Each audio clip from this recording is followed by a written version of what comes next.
आज देश में आम चुनाव चल रहा है, एक नई सरकार बनाने की बात हो रही है, तो कुछ चीजें आपको जाननी चाहिए। जितना भी कार्यक्रम है भारतीय जनता पार्टी जो चला रही है, आदरणीय नरेंद्र मोदी जी के सौजन्य से जो आप सबको लाभ मिल रहा है, उस सारा वर्णन आरपी कुशवाहा जी ने किया है। मैं दो तीन बिंदुओं पर आपसे बात करना चाहता हूं। अभी कल जो हमारे सामने प्रत्याशी लड़ रहे हैं, अफजाल अंसारी जी, उन्होंने शहीद भगत सिंह, आजाद चंद्रशेखर, सुखदेव और जो देश के क्रांतिकारी थे जिन्होंने भारत माता के लिए अपने प्राणों की बाजी लगाई, उससे अपने जो भाई था आतंकवादी भाई से उसकी तुलना की है। इससे बड़ी शर्म की बात कुछ हो सकती है क्या? आप 4 बार विधायक रहे हैं, 2 बार सांसद रहे हैं। कम से कम इतना तो ध्यान रखिए कि आजाद चंद्रशेखर, भगत सिंह, सुखदेव, राजगुरु, ये सब हमारे आदर्श हैं। क्या आपका आतंकवादी भाई भी हमारा आदर्श हो जाए, जिसे ना जाने कितने माताओं के सिंदूर लूटे हैं? जरा आप तुलना करने में अपनी जबान को संभालिए, ये आपसे निवेदन है। मित्रों,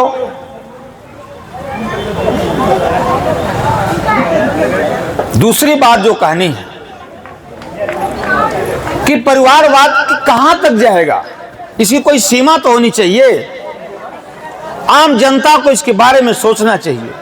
जातिवाद, परिवारवाद कहां तक जाएगा? अखिलेश यादव जी के घर में जितने लोग हैं सब चुनाव लड़ रहे हैं, कोई नहीं बाकी है जो पार्लियामेंट नहीं लड़ रहा है। नहीं लड़ रही है तो उनकी बेटी नहीं लड़ रही है, वो भी उनके बाद मुख्यमंत्री बनने की तैयारी में है कि वो नहीं रहेंगे तब मैं मुख्यमंत्री बन जाऊंगी। अब वही छोटे बच्चे हैं जो 18 साल की उम्र से कम है, वही पार्लियामेंट नहीं लड़ रहे हैं, तो सब लड़ रहे हैं। इस बात को आप कैसे रोकेंगे? इस बात को आप कैसे रोक पाएंगे? अफजाल अंसारी ने, उनका 4 बार का विधायक होना और 2 बार का सांसद होना, क्या एक भी कार्यकर्ता आज तक उनको नहीं मिला?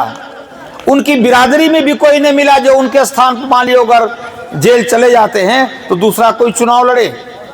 आपकी बेटी ही चुनाव लड़ेगी। परिवारवाद कहां तक जाएगा? जो आपका आतंकवादी भाई था, उसकी पत्नी है उसी को लड़ा देते, उसका बेटा है उसी को लड़ाते। आपको तो अपनी बेटी दिखाई पड़ रही है। घर में भी गोलबंदी हो गई, बड़ी बड़ी बातें करते थे, बड़ी बड़े और वायदे करते थे, गरीबों का मसीहा बनते थे। मसीहा बनते बनते यहां तक मसीहा बन गए कि अपनी बेटी के अलावा आपकी आंख की रोशनी ऐसी हो गई अब कुछ दिखाई नहीं पड़ रहा है। इतना स्वार्थवाद, इतना परिवारवाद का एकदम निकृष्टतम उदाहरण तो देश में कहीं नहीं मिलेगा। मित्रों, इन बातों पर आपको ध्यान देना पड़ेगा।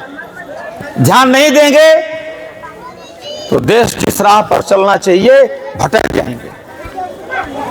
इसलिए आप नौजवान हैं, इस देश के कर्णधार हैं, आप इन बातों पर सोचिए कि क्या आप ही की जात में दूसरे लोग नहीं है जिनको आप पार्लियामेंट लड़ा सकते हैं? केवल घर के अलावा कुछ दिखाई नहीं पड़ रहा आपको। इसलिए बहुत कुछ ना कहकर इन बातों पर आपका ध्यान मैंने इसलिए आकृष्ट किया हूं मैं कि आपको इस बारे में सोचना पड़ेगा कि इससे निजात कब मिलेगी।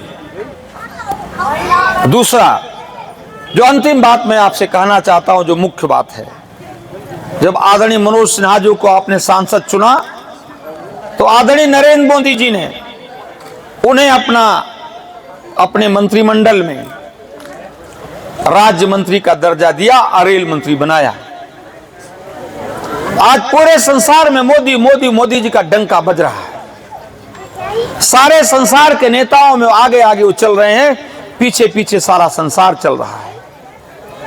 अब तब उन्हीं के आदर्शों पर चलकर आदरणीय मनोज सिन्हा जी ने रेल राज्य मंत्री बनते ही गाजीपुर से देश के कोने कोने के जितने शहर हैं वहां के लिए ट्रेनें शुरू कर दी। हर शहर से ट्रेनें गाजीपुर को आने लगी। यह है विकास का नमूना। आप जरा जाइए तारी घाट में खड़े होकर देखिए, वो कैसा विहंगम दृश्य है। रेल का जो पुल बन रहा है, नीचे रेल जाएगी, ऊपर से आपकी मोटर जाएगी और रेल उस पार से दिलदार नगर से इस पार आ रही है, इस पार से मऊ जाएगी, मऊ से औड़िहार जाएगी। रेल का इतना बड़ा त्रिकोण ये बनने जा रहा है कि सारे देश में एक नमूना बनेगा। लेकिन 19 में अचानक एक ऐसा प्रत्याशी कैसे जीत गए? उसी जातिवादी जकड़न के कारण विकास का कार्य ठप हो गया। हम सब आप ठगे ठगे से अपनों को महसूस किए। जिस प्रत्याशी का हमने मुंह नहीं देखा, क्या आपके पार्लियामेंट के प्रत्याशी अफजाल अंसारी इस गांव में आए हैं कभी? जब से आपने जिता के भेजा उनको इधर देखो, जब से आपने जिता कर भेजा तब से कभी आए वो नहीं आए।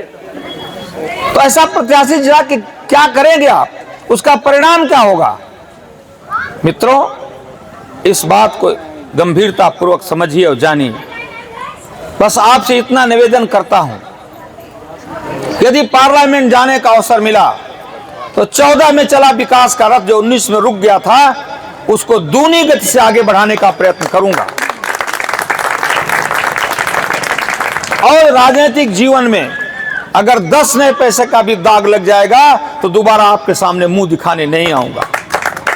तीसरी बात कि रात दिन आपके कदम से कदम मिलाऊंगा, आपके पैर से कंधे से कंधे मिलाऊंगा और रात दिन आपके साथ चलने का प्रयत्न करूंगा और आपके मान सम्मान पर कभी कोई आंच नहीं आने दूंगा, कभी कोई आंच नहीं आने दूंगा, कभी कोई आंच नहीं आने दूंगा।